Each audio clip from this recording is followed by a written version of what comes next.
Mummy जल्दी यहाँ आओ, मम्मी मम्मी जल्दी। ओहो, अब क्या हो गया? जल्दी बता बेटा। मम्मी ये पेड़ हरे क्यों होते हैं, लाल क्यों नहीं होते? उफ, तू और तेरे सवाल। अब ये सब मुझे नहीं पता, जब शाम को पापा घर आएंगे तब उन्हीं से पूछना। ठीक है। अच्छा मम्मी ये हवा कैसे चलती है, ये तो बता दो ना। हे मेरे भगवान, देख गोपू, मैं बोल रही हूँ, अब बस चुप हो जा। सारा दिन मेरी खोपड़ी खाता रहता है। पापा आएंगे तो उनका सिर खाना ना, समझा? कोई काम नहीं करने देता। पर मैं पापा का सर कैसे खा सकता हूँ, वो तो मेरे मुंह के अंदर आएगा ही नहीं। भगवान के लिए चुप हो जा मेरे बच्चे। तुझे पता है ना मेरी जान को कितने काम पड़े हैं। तेरे उल्टे पुल्टे सवालों के जवाब नहीं है मेरे पास। सुनीता और अनिल की एक ही औलाद थी, 5 साल का गोपाल। वो जितना नटखट था, दिमाग का उतना ही तेज था। वो सारा दिन अपने माता पिता से सवाल पूछता रहता। सुनीता उसके सवालों से चिढ़ जाती थी। फिर उसी शाम, पापा आ गए, पापा आ गए। अरे मेरा गोपू, कैसा है मेरा बच्चा? मैं अच्छा हूँ पापा। अच्छा पापा एक बात बताओ, ये हवा क्यों चलती है? लो, ये फिर शुरू हो गया। बेटा एक काम करो, जाकर अपनी मम्मी से पूछो। खबरदार जो इसे मेरे पास भेजा, आप ही भुगतो। बेटा पापा से ही पूछो, जो पूछना है वही बताएंगे तुम्हें सब कुछ। अनिल और सुनीता भगवान कृष्ण के भक्त थे, इसीलिए उन्होंने अपने बेटे का नाम गोपाल रखा था। अनिल और सुनीता का हंसता खेलता ये छोटा सा परिवार था। बस दिक्कत इतनी थी कि अनिल की आमदनी बहुत कम थी। वो रेहड़ी पर कपड़े बेचने का काम करता था और बड़ी मुश्किल से अपने घर का खर्च चला पाता था। कुछ दिनों के बाद जन्माष्टमी का त्योहार आया तो अनिल और सुनीता गोपाल को लेकर कृष्ण भगवान के मंदिर पहुंचे। मम्मी ये कौन है? चुप हो जा, सब बताऊंगी। बस अभी इतना जान ले कि ये भगवान है। हाथ जोड़कर इन्हें प्रणाम करो। उस वक्त तो गोपाल ने वही किया जो सुनीता ने उससे कहा, लेकिन फिर मंदिर से बाहर आने के बाद गोपाल ने फिर वही सवाल पूछा। मम्मी बताओ ना वो कौन थे? आओ मैं बताता हूँ। अब रुको, पहले तुम मुझे बताओ कि हमारे घर में सबसे बड़ा कौन है और आपका और मम्मी का ख्याल कौन रखता है? पापा आप। हाँ, तो ऐसे ही इस पूरी दुनिया में सबसे बड़े भगवान हैं और वो ही हम सबका ख्याल रखते हैं। अच्छा, तो जैसे आप मेरे पापा हो, वो सबके पापा हैं, मतलब कि बड़े वाले पापा हैं। हाँ, अब समझे तुम, शाबाश। पर पापा आपने तो कहा था कि वो सबसे बड़े हैं, पर वो तो कितने छोटे से दिख रहे थे। ए भगवान, सब समझाया पढ़ाया गुड़ गोबर कर दिया गोपू। पापा बताओ ना, वो तो मुझसे भी छोटे थे, तो वो सबसे बड़े कैसे हो सकते हैं? असल में जो मूर्ति तुमने देखी थी ना, वो भगवान के बचपन की याद दिलाती है, मतलब उनके बाल रूप को दर्शाती है। अच्छा पापा, उन भगवान जी का नाम क्या है? उनका नाम भी गोपाल है। गोपाल तो मेरा नाम भी है, फिर तो वो मेरे दोस्त बन जाएंगे ना। क्या हम उन्हें घर नहीं ले जा सकते? अब बेटा वो मैं। सुनो ना, उसका कितना मन है, उसे छोटे से बाल गोपाल की मूर्ति दिला दो ना। अच्छा ठीक है, दिला दूंगा, तुम चिंता मत करो। अनिल ने वही मंदिर के बाहर से भगवान कृष्ण की एक छोटी सी मूर्ति खरीद ली। वो भगवान की बाल रूप की मूर्ति थी जिसमें वो माखन खा रहे थे। गोपाल को वो मूर्ति बहुत ही पसंद आई। शाम को सुनीता ने देखा कि गोपाल आंगन में भगवान की उसी मूर्ति के साथ खेल रहा था।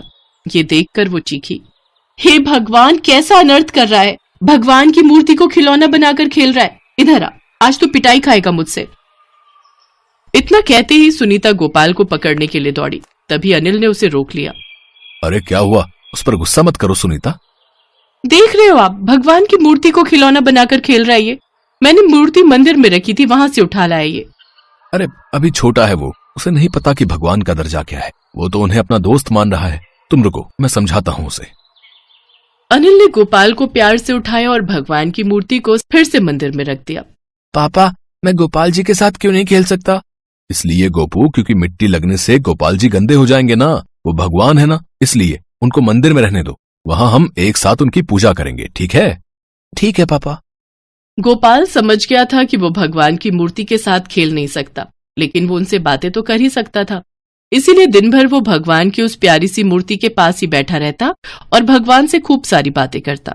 फिर एक शाम, मम्मी हमने तो खाना खा लिया, पर गोपाल जी ने तो खाया ही नहीं। मैं उन्हें खाना दे आऊं? अरे तुम पहले खाना खाओ, मैं खिला दूंगी उन्हें। अच्छा मम्मी, गोपाल जी को खाने में क्या पसंद है? बेटा उन्हें खाने में मक्खन, दूध, दही, खीर ये सब पसंद है। खीर? ये खीर क्या है पापा? बेटा खीर दूध से बनती है, मीठी। दूध और चावल से बनी बहुत ही बढ़िया होती है खाने में। अच्छा, तो अब तक मम्मी ने बनाई क्यों नहीं? मुझे भी खानी है खीर। गोपाल की बात सुनकर सुनीता और अनिल एक दूसरे का चेहरा देखने लगे। फिर गोपाल खाना खाकर जब खेलने चला गया तब आपने उसे क्यों बताया खीर के बारे में? अरे बना दो ना उसके लिए एक दिन। कैसे बनाऊं? ना इतना दूध है और ना ही चीनी। अच्छा तो बस 1-2 दिन रुक जाओ, जैसे ही पैसों का इंतजाम हो जाएगा सारा राशन ले आऊंगा। अब फिलहाल कुछ नहीं हो सकता क्या? सुनीता ने रसोई के सारे डिब्बे खोलकर देखे तो उसे थोड़ी सी चीनी मिल गई और फिर खीर तो बन जाएगी लेकिन 1 कटोरी से ज्यादा नहीं बन पाएगी। हाँ तो ठीक है ना, बस उसके लिए बना दो। सुनीता और अनिल गोपाल की हर ख्वाहिश को पूरा करने की कोशिश करते थे। उस दिन भी गोपाल की जिद पर घर में 1 ही कटोरी खीर बनी। अनिल और सुनीता ने गोपाल को बुलाया और उसे बताया कि उन दोनों ने खीर खा ली है और बची हुई खीर गोपाल को खाने को दे दी। गोपाल खीर की कटोरी लेकर सीधे बाल गोपाल जी की मूर्ति के पास गया। पता है गोपाल जी, मम्मी ने आपके और मेरे लिए खीर बनाई है, लेकिन मैं जानता हूँ कि वो झूठ बोल रहे हैं। उन्होंने खीर नहीं खाई, उन्होंने सारी खीर हम दोनों के लिए दे दी। आपको ये खीर बहुत पसंद है ना, तो आप इसे खा लो। मैं नहीं खाऊंगा क्योंकि मेरे पापा और मम्मी ने भी नहीं खाई ना। इतना कहकर गोपाल वहीं आंखें बंद करके रोने लगा, क्योंकि उसे पता चल गया था कि उसके पापा और मम्मी ने उसके लिए खीर बनाई पर खुद नहीं खाई। तभी मूर्ति से एक तेज रोशनी निकली और अगले ही पल भगवान कृष्ण बाल रूप में प्रकट हुए। गोपू कैसे हो? गोपाल जी, आप मुझसे मिलने आए हैं? हाँ गोपू, तुमने अपनी सारी खीर मुझे दे दी, तो मुझे तो खीर खाने आना ही था। मैं तुमसे बहुत खुश हूँ। बताओ अब मुझसे क्या चाहिए तुम्हें? अच्छा, जो मांगूंगा वो आप दे दोगे? हाँ तुम मांग कर तो देखो। ठीक है, तो फिर आप मुझे ऐसी ही पूरी 3 कटोरी खीर नहीं, आप तो ऐसा करो कि ऐसी मीठी मीठी खीर की बारिश ही कर दो, ताकि मैं, मेरे मम्मी पापा और मेरे सारे दोस्त भी जी भर के खीर खा सकें। जैसा तुम कहो गोपू। इतना कहकर भगवान अंतर्ध्यान हो गए और फिर अगले ही पल आसमान से खीर की बारिश होने लगी। गोपाल कटोरा लेकर बाहर की तरफ भागा और जोर से चिल्लाया, मम्मी पापा देखो, गोपाल जी ने खीर की बारिश की है। सभी लोग बाहर आ जाओ, आज सब लोग खीर खाएंगे। 1-2 नहीं, पूरी 10 कटोरी खीर खाऊंगा मैं तो। खीर की बारिश देखकर हर कोई हैरान था। किसी को कुछ समझ नहीं आ रहा था। बस हर कोई अपने अपने कटोरे में खीर भर रहा था और उसका स्वाद ले रहा था। लेकिन असल में हुआ क्या था, ये या तो गोपू जानता था या स्वयं उसके गोपाल जी।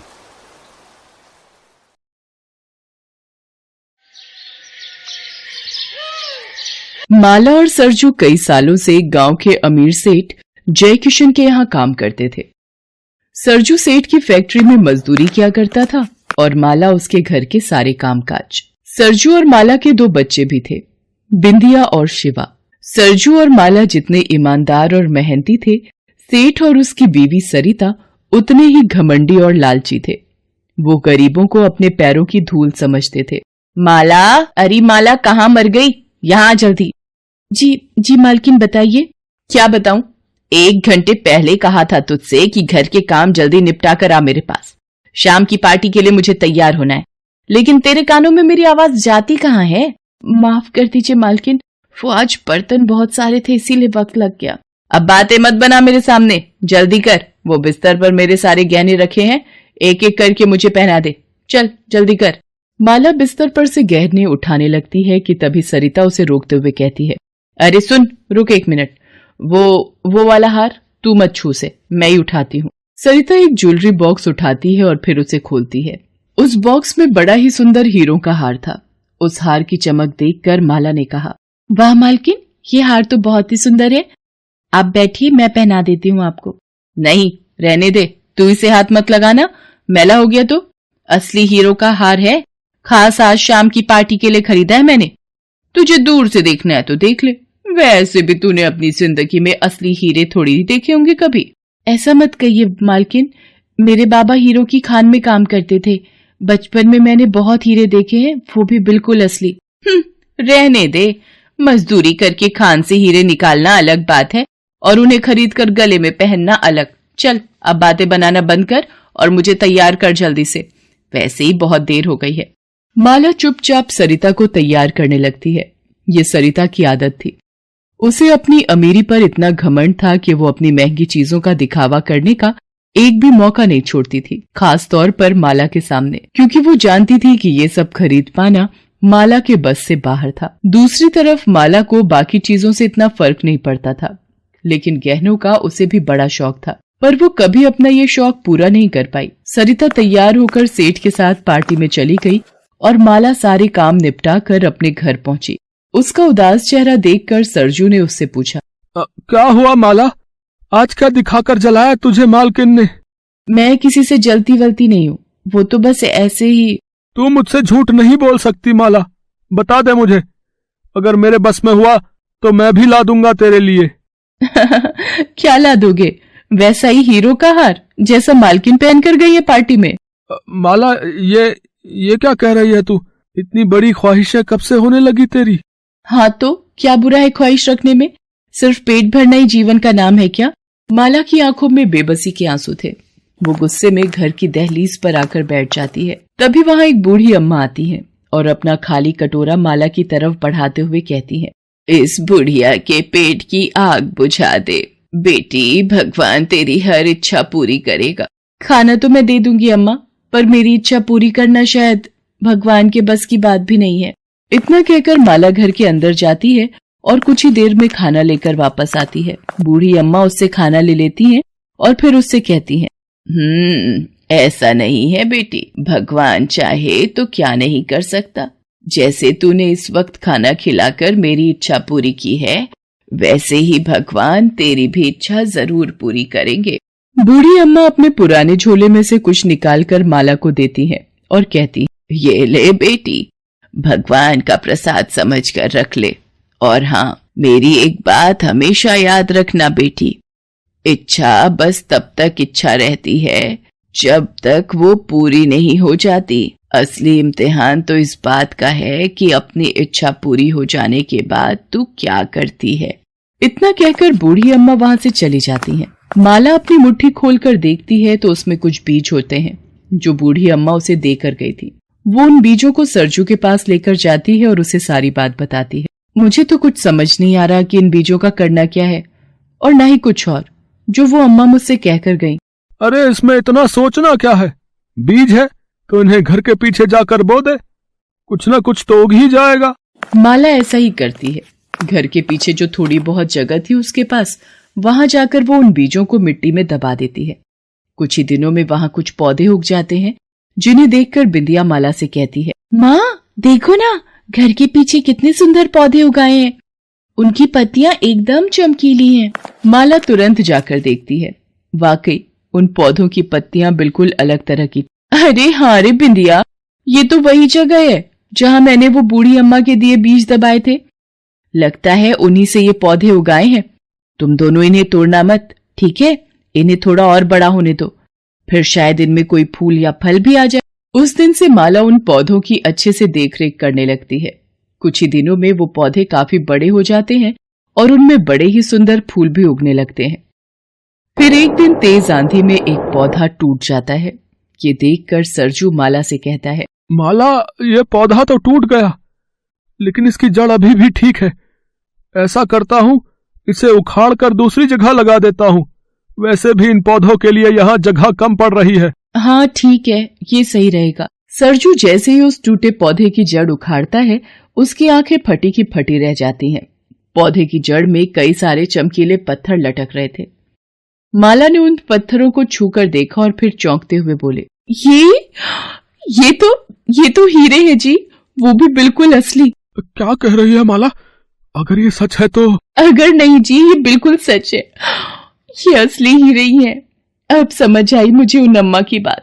सच में भगवान ने उन्हें भेजा था मेरी इच्छा पूरी करने के लिए। अब बैठे क्या हो, जल्दी करो, बाकी के पौधों को भी उखाड़ कर देखते हैं। माला और सरजू बाकी के पौधों को उखाड़ कर देखते हैं। सभी पौधों की जड़ें असली हीरों से भरी पड़ी थीं। उन दोनों ने उन पौधों के फूलों से और बीज तैयार किए और अब तो वो हीरों की खेती करने लगे। माला और सरजू के दिन फिर गए थे।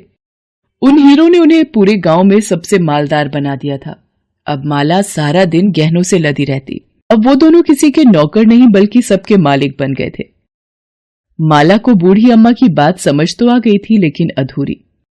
अब सरिता की तरह माला को भी अपनी अमीरी पर घमंड होने लग गया था। एक दिन बाजार में, अरे सरिता कैसी हो? वैसे दिख तो गरीब ही रही हो। तुम्हारा ये हार कितना फीका है, मेरे हार की चमक के सामने तो ये कुछ भी नहीं। सरिता बिना कुछ कहे वहां से चली गई। माला की सारी इच्छाएं अब पूरी हो गई थी। उसके पास हीरों के खेत थे जो अपने आप में किसी अजूबे से कम नहीं था। फिर एक दिन, माँ जल्दी चलो माँ, देखो शिवा को पता नहीं क्या हो गया, वो उठ ही नहीं रहा। माला भागती हुई शिवा के पास पहुंची। वो जमीन पर बेहोश पड़ा था और उसके एक हाथ में एक बड़ा सा हीरा था। उसे देखकर माला ने गुस्से से पूछा, ये हीरा कैसे आया इसके पास? पता नहीं मालकिन, हमने तो खेत से लाकर बोरी यही रखी थी। पता नहीं कब शिवा बाबा ने ये हीरा निकाल लिया। ये तो साफ था कि शिवा ने खेलते हुए उस हीरे को अपनी जीभ से लगा लिया था, जिससे वो बेहोश हो गया। सरजू शिवा को तुरंत अस्पताल लेकर भागा। देखिए, हम बच्चे को बचाने की कोशिश कर रहे हैं, लेकिन उसकी हालत नाजुक है। अब भगवान ही कोई चमत्कार कर सकते हैं। डॉक्टर की बात सुनकर तो जैसे माला के होश ही उड़ गए थे। उसे तो अब जैसे हीरों से नफरत सी होने लगी थी। उसने तुरंत अपने शरीर से हीरों के सारे गहने उतारकर फेंक दिए और पास ही बने एक मंदिर में जाकर भगवान के सामने जोर जोर से रोने लगी। हे भगवान, इतनी बड़ी कीमत मत लीजिए मुझसे, मुझे कुछ नहीं चाहिए। मैं हर परेशानी के साथ जी लूंगी, लेकिन अपने बच्चे के बिना नहीं जी सकूंगी मैं। माला मंदिर की दहलीज पर सिर रखकर जोर जोर से रो रही थी। तभी उसे अपने कंधे पर किसी का हाथ महसूस हुआ। उसने पलटकर देखा तो सामने वही बूढ़ी अम्मा खड़ी थी, जिन्होंने उसे पहली बार वो बीज दिए थे। माला बूढ़ी अम्मा के पैर पकड़ते हुए बोली, अम्मा मुझे कुछ नहीं चाहिए, मेरी बस एक ही इच्छा है, मुझे मेरा बच्चा वापस चाहिए अम्मा, और कुछ नहीं चाहिए मुझे। मैंने कहा था ना बेटी, इच्छा बस तब तक है जब तक वो पूरी ना हो जाए। लेकिन सच ये भी है कि बिना इच्छाओं के इंसान के जीवन का भी कोई मोल नहीं है। तो चिंता मत कर, आज तेरा दिल पहले की तरह साफ है तो भगवान तेरी इच्छा जरूर पूरी करेंगे। ये ले, ये भगवान का प्रसाद अपने बच्चे को खिला दे जाकर। बूढ़ी अम्मा फिर से कुछ बीज माला को देकर वहां से चली गई। माला ने तुरंत जाकर उन बीजों का रस शिवा के मुंह में डाल दिया। देखते ही देखते शिवा को होश आ गया। वो अब बिल्कुल ठीक था। माला बहुत खुश थी। भले ही उसके पास अब हीरों के खेत नहीं थे, लेकिन उसका बच्चा सही सलामत उसके पास था, जो उसके लिए सबसे बड़ी दौलत थी। हेलो दोस्तों, कैसे हैं आप सब? हमारी कहानियां देखने के लिए हमारे चैनल को सब्सक्राइब कीजिए और हाँ, बेल आइकॉन पर क्लिक करना मत भूलिएगा।